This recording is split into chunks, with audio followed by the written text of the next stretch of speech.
I'm Adam Calaway at the Cattle Chat Corner here at NCBA. I'm with Tammi Didlot. Tammi, tell me a little bit about the organization that you're with and what y'all are doing here at NCBA. I am with American National Cattlewomen and with the Oklahoma Cattlewomen, currently the president of both organizations. And we are here today. We are actually really involved in promoting beef, educating consumers, and youth development and legislative issues. Well, let's start with the consumer. Why is it important to educate the consumer about beef? Well, if you don't educate them, then they really aren't sure about the product that we raise, and they have a lot of questions about how our practices are, and they really need to know where their food comes from. So if you're not really giving them good information, they're going to listen to the misinformation.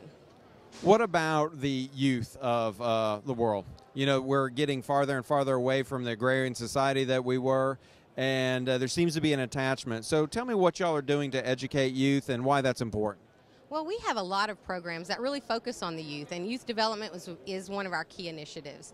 We're working with NCBA as well on a youth task force to actually develop a youth program that takes people from 8 to 18, and then furthermore going into the college years to actually develop good, strong leaders so that they can actually come up through the leadership chains and then really kind of know a lot more about these national organizations and how they fit in the big scheme of things and how they can help the industry.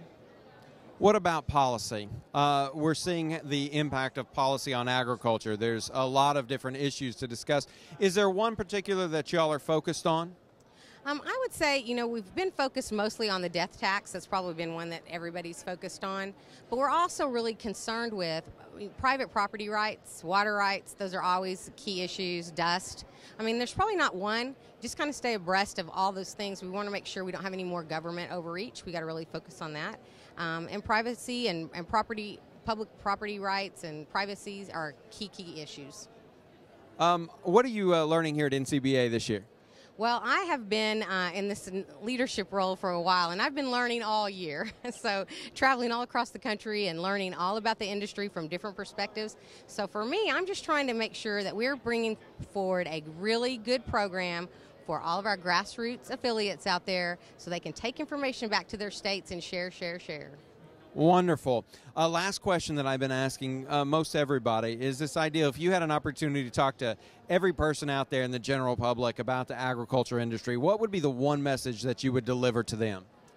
I would say you really need to stay engaged and make sure that you learn as much as you can about where your food comes from, and make sure you share your story. If you are in production agriculture, it is key to tell people what you do, the initiatives you've taken to make sure that we have the safest, most wholesome product out there. Tammi, as an Oklahoman, you know about the Noble Foundation. So can you tell me how important the Noble Foundation is there to the Southern Great Plains? It is really, really important.